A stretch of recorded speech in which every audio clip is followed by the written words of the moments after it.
Hello दोस्तों, हम आज से नया बैच स्टार्ट कर रहे हैं। ठीक है, तो आपको हम लोग 11th और 12th की बायोलॉजी पढ़ाएंगे।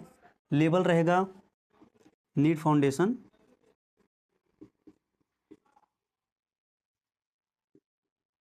ठीक है, और बोर्ड एग्ज़ाम। ठीक है, और जो अदर कम्पिटिटिव एग्ज़ाम की तैयारी कर रहे हैं वो भी ये वीडियो देख सकते हैं, क्योंकि हम इसमें मेनली NCERT बुक कवर करेंगे लाइन बाय लाइन और उसके हर चैप्टर वाइज। ठीक है, और ये आप लोग पूरा लेक्चर अंत तक देखिएगा। ठीक है, NCERT बुक का एकदम निचोड़ हम आपको पेश करेंगे।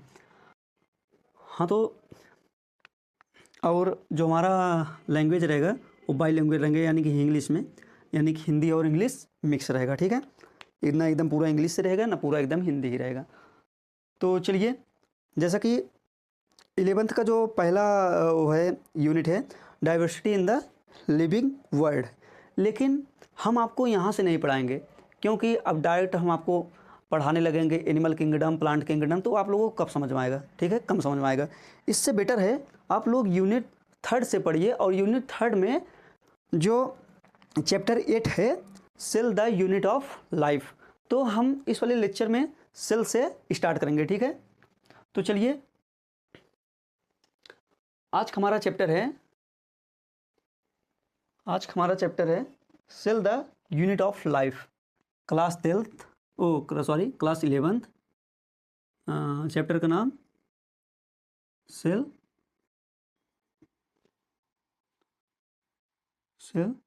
The unit of life. ठीक है, तो चलिए हम लोग सेल के बारे में पूरा अच्छे से जानते हैं। एक कई पार्ट में वीडियो आएगा, क्योंकि सेल वाला चैप्टर काफ़ी बड़ा चैप्टर है, तो कई पार्ट में आएगा। आप लोग डेली का वीडियो देखते रहिएगा, ज़्यादा से ज़्यादा 15-20 मिनट का वीडियो रहेगा, आप लोग अच्छे से देख सकते हैं। ठीक, तो चलिए हम लोग जानते हैं कुछ सेल के बारे में। ठीक है, सेल के बारे में थोड़ा जानने की कोशिश करते हैं। सबसे पहले हम आपको बता दें कि सेल की डिस्कवरी किसने किया था। एक साइंटिस्ट है रॉबर्ट हुक।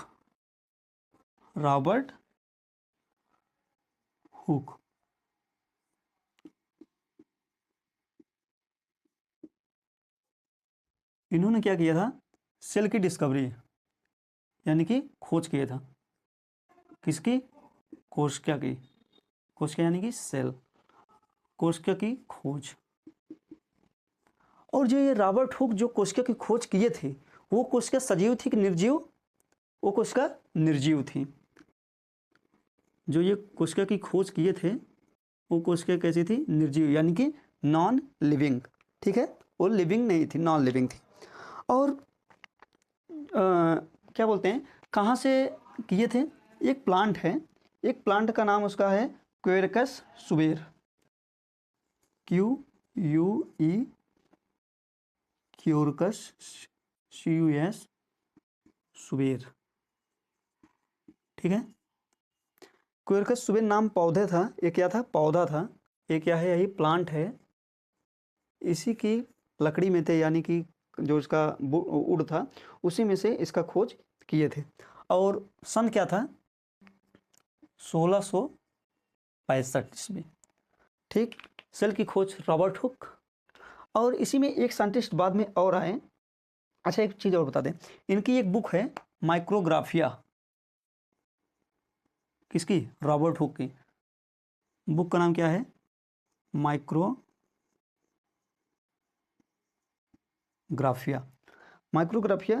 बुक का नाम है।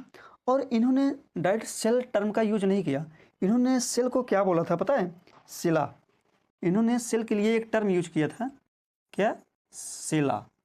सेला का जो लैटिन वर्ड होता है, यानी कि जो भाषा, एक लैटिन भाषा होती है, ग्रीक भाषा होती है, इससे कई सारी भाषाएं हैं, तो जो इनका लैटिन में मीनिंग है उसका वो होता है लिटिल रूम, यानी कि छोटा घर।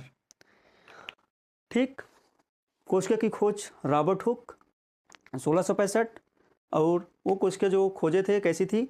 निर्जीव थी। किस प्लांट से? क्वेरकस सुबेर प्लांट से। और ये कोशिका के बारे में किसने बताए थे?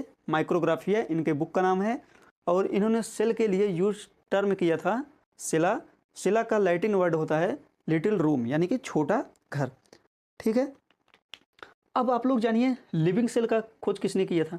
एक होता है क्या? Living cell. ये तो आपकी निर्जीव थी, जो सजीव था। सजीव कोशिका की खोज किसने किया था? एंटोनी वॉन लीवेनहॉक ने। किसने किया था? Antony von Leeuwenhoek. लीवेनहॉक, ठीक। एंटोनी वॉन लीवेनहॉक एक क्या खोजे थे? बैक्टीरिया। ठीक है, और इन्होंने टर्म क्या दिया था पता है? एनिमल क्यूल। एनिमल क्यूल किसके लिए? सेल के लिए। सजीव कोशिका को अगर आपके एग्जाम में आ गया निर्जीव कोशिका, वो जो रॉबर्ट हुक ने कोशिका को खोज किया था वो सजीव था कि निर्जीव था, तो आप लोग क्या बताओगे कि वो निर्जीव कोशिका थी। और लीवेनहॉक का आ गया सजीव कोशिका का खोज किसने किया था? तो लीवेनहॉक ने। अब इन्होंने क्या टर्म दिया था? एनिमल क्यूल। और इन्होंने क्या टर्म दिया था? सेला, यानी कि लिटिल रूम। ठीक है, हम लोग इतना समझ चुके हैं। ठीक, अब हम आपको एक चीज़ और है, सेल है, सेल के अंदर, जैसे सेल है, सेल के अंदर ये क्या है? न्यूक्लियस। ये क्या है आपका? न्यूक्लियस। ये वाला जो भाग है क्या है? केंद्रक। केंद्रक की खोज किसने किया था? रॉबर्ट ब्राउन ने।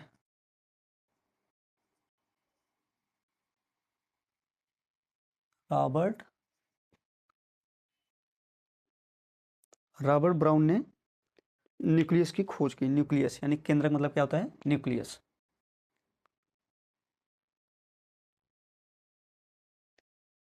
इतना समझ चुके आप लोग?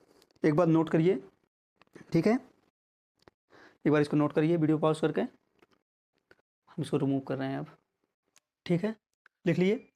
अब हम थोड़ा इसके बारे में और जानने की कोशिश करेंगे कि अच्छा, आप लोग सोचे कि सेल कहाँ से बनता है, सेल कहाँ से आता है।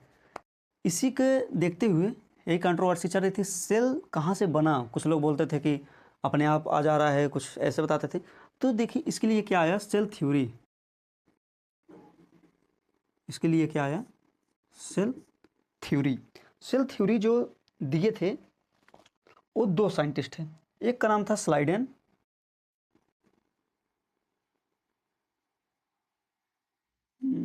स्लाइडेन, और कुछ ने दिया था स्वान ने। दो वैज्ञानिक थे, एक का नाम था स्लाइडेन और दूसरे जिनका नाम था स्वान। इन्होंने क्या किया था? सेल का बताए थे, सेल थ्योरी दिए थे कि सेल कहाँ से आया। स्लाइडेन जो थे ये जर्मनी के थे और बॉटनी के मतलब बॉटनी पर इनका पूरा खोज चलता था। और स्वान जो थे ये आपके ब्रिटिश के थे, यानी कि इंग्लैंड के थे। और इन्होंने जूलॉजी पर अपना पूरा खोज कर रहे थे, यानी कि जंतु पर कर रहे थे, ये पौधे पे कर रहे थे। ठीक, इन्होंने दो चीज़ बताई। ठीक है, इन्होंने क्या बताया? दो चीज़ बताया। इन्होंने पहला चीज़ क्या बताया? All living organism are made up of cell. यानी कि इन्होंने बताया जितने भी जीव होते हैं, जितने भी जीव होते हैं वो सारे के सारे सेल से मिलकर बने होते हैं। इन्होंने बताया all living organism is made up of cell. ठीक, और इन्होंने एक बात और बताया। इन्होंने बोला सेल जो होता है, cell is basic, cell is basic और स्ट्रक्चरल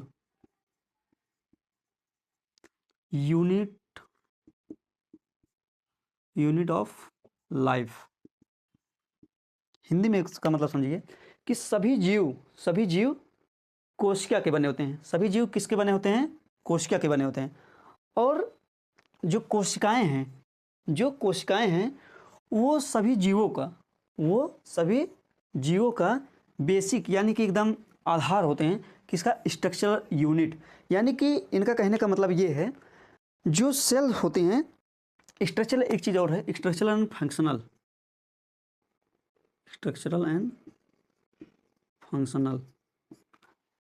जो सेल होता है उस सभी जीवों का संरचनात्मक एवं क्रियात्मक इकाई होती है, ठीक है, मूलभूत इकाई होती है। यानी कि सभी जीव कोशिकाओं के बने होते हैं और उनकी जो सभी जैविक क्रियाएं हैं वो सब कोशिका के माध्यम से ही मतलब कोशिका के माध्यम से ही पूरा उनका क्रिया चलता रहता है, ठीक है।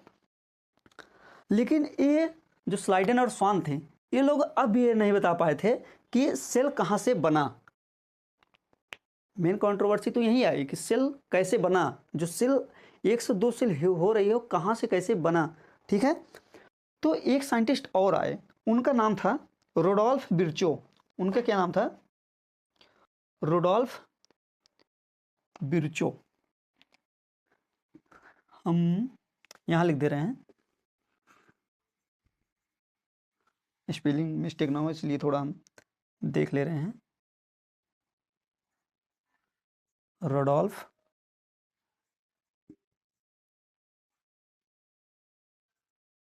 बिर्चो। जो रोडोल्फ बिर्चो थे इन्होंने आगे जाके सेल थ्योरी में एक और मॉडिफिकेशन किया, फिर एक और चीज़ ऐड किए। इन्होंने बताया कि इन्होंने क्या बताया, ये इनका टर्म है किसका, रोडोल्फ बिर्चो का, all cell arise from pre existing cell. क्या बताया, एग्जिस्टिंग सेल। यानी कि रोडोल्फ बिर्चो जो थे उन्होंने बताया कि सभी सेल अपनी पूर्ववर्ती, प्री मतलब होता है पूर्व, अपनी पूर्ववर्ती या फिर पुरानी कोशिकाओं से उत्पन्न होते हैं। एराइज मतलब उत्पन्न होना, यानी कि ये कोशिका कोई है, यही कोशिका आगे चल के दूसरी कोशिका का निर्माण करेगी। ये बात किसने बताया था, रोडोल्फ बिर्चो ने। और इन्होंने इसके लिए एक टर्म यूज किया था एक लैंग्वेज में, वो बोले थे ओमनिस सेलुला ई सेलुला। इसको नोट कर लीजिए, कभी कभी नीट वाले एग्जाम में पूछ लेता है कि omnis सेलुला is सेलुला, omnis सेलुला is सेलुला term किसने दिया था, ठीक है। तो हम ऊपर लिख दे रहे हैं ओमनिस सेलुला ई, ये क्या है, ई है, ई सेलुला। इसका लैटिन वर्ड, एक लैटिन भाषा में है, इसका यही मतलब है कि जो पुरानी कोशिका, जो नई कोशिकाएं बनती हैं या फिर जो कोशिकाएं होती हैं अपने पूर्ववर्ती कोशिकाओं से उत्पन्न होती हैं, ठीक है। आप लोग सेल का खोज, केंद्रक का खोज और सजीव निर्जीव वाले कोशिका का खोज, सेल थ्योरी और सेल थ्योरी में जो मॉडिफिकेशन है उसने, ये पूरा आप लोग समझ चुके हैं। एक बार आप इसको लिखिए, हम इसको रिमूव करेंगे, ठीक है। सेल का परिभाषा तो समझ चुके हैं जितने हम चीज़ बता चुके हैं, यानी कि सेल क्या है, structure functional unit of life है, ठीक है। सभी जीव कोशिकाओं से मिलकर बने होते हैं और नई कोशिकाओं का निर्माण अपनी पुरानी कोशिकाओं से होता है। इतना चीज़ तो आप सेल के बारे में समझ चुके हैं। अब देखिए सेल जो होता है वो 2 प्रकार का होता है। सेल कितने प्रकार का होता है, 2। सेल को अगर हम लोग बांटते हैं 2 प्रकार से, एक होता है प्रोकैरियोटिक, एक होता है प्रोकैरियोटिक सेल और दूसरा होता है यूकैरियोटिक सेल। जो प्रोकैरियोटिक सेल है, प्रो मतलब होता है क्या, प्रिमिटिव। प्रो मतलब क्या होता है, प्रिमिटिव या फिर आद्य या फिर पुराना। कैरियोटिक मतलब होता है कैरियन, कैरियन का मतलब होता है न्यूक्लियस, और इसको हिंदी में लिख दे रहे हैं क्या, केंद्रक, आद्य केंद्रक या अविकसित केंद्रक। यू मतलब होता है संपूर्ण या फिर ट्रू, सबसे बढ़िया क्या होगा, ट्रू, यानी कि ट्रू मतलब सत्य, क्या है, सत्य। कैरियोटिक मतलब, कैरियोटिक कैरियन से मिलकर बना है, कैरियन मतलब होता है केंद्रक, ठीक है। सेल दो प्रकार के, प्रोकैरियोटिक और यूकैरियोटिक। अब हम लोग पता कैसे करेंगे कि कौन सी सेल यूकैरियोटिक है, कौन सी सेल प्रोकैरियोटिक है। इनके दो मतलब कि एक बेसिस किस आधार पर सेल को बांटे हैं, न्यूक्लियर मेम्ब्रेन के आधार पर। क्या, जो सेल के अंदर, जैसे देखो सेल है, इसके अंदर केंद्रक है, अगर यही केंद्रक का मटेरियल एक झिल्ली के अंदर पैक है, अब इसको समझिए, जिसे हम एक सेल बना दे रहे हैं, ठीक। इसके अंदर क्या है, क्रोमेटिन धागे हैं, राइबोसोम्स हैं, उसके बाद और कई सारे मटेरियल्स भरे हुए हैं, ठीक। अगर ये जो क्रोमेटिन धागे हैं, क्रोमेटिन धागा, अगर ये एक पन्नी के अंदर पैक रहेगा, ये पन्नी के अंदर एक पैक रहेगा, और ये पन्नी को बोलेंगे केंद्रक कला, क्या बोलेंगे, केंद्रक कला, या इसको इंग्लिश में बोलते हैं न्यूक्लियर मेम्ब्रेन, क्या बोलते हैं, न्यूक्लियर मेम्ब्रेन। अगर ये पूरा पन्नी के अंदर घिरा रहेगा, ठीक है, पन्नी के अंदर घिरा रहेगा, तो ऐसी सेल को बोलेंगे क्या, यूकैरियोटिक सेल। ऐसी सेल को क्या बोलेंगे, यूकैरियोटिक सेल। कब बोलेंगे, अगर ये वाला मटेरियल यानी क्रोमेटिन धागे एक मेम्ब्रेन के अंदर पैक रहेंगे। लेकिन अगर वही मेम्ब्रेन हम हटा दें, वही मेम्ब्रेन क्या करें, हटा दें, अब ऐसी कोशिका क्या हो जाएगी, प्रोकैरियोटिक, यानी कि इसमें जो केंद्रक है वो स्पष्ट रूप से दिखाई नहीं देगा, इसके जो मटेरियल्स हैं वो बाहर फैले रहेंगे। लेकिन इस वाले में क्या होगा, इसका जो केंद्रक है, इसका जो क्रोमेटिन धागे है, एक मेम्ब्रेन के अंदर पैक रहेगा, मेम्ब्रेन को बोलेंगे क्या, न्यूक्लियर मेम्ब्रेन। समझ गए, प्रोकैरियोटिक सेल और यूकैरियोटिक सेल। प्रोकैरियोटिक सेल होता कहाँ पर है, बैक्टीरिया, ठीक।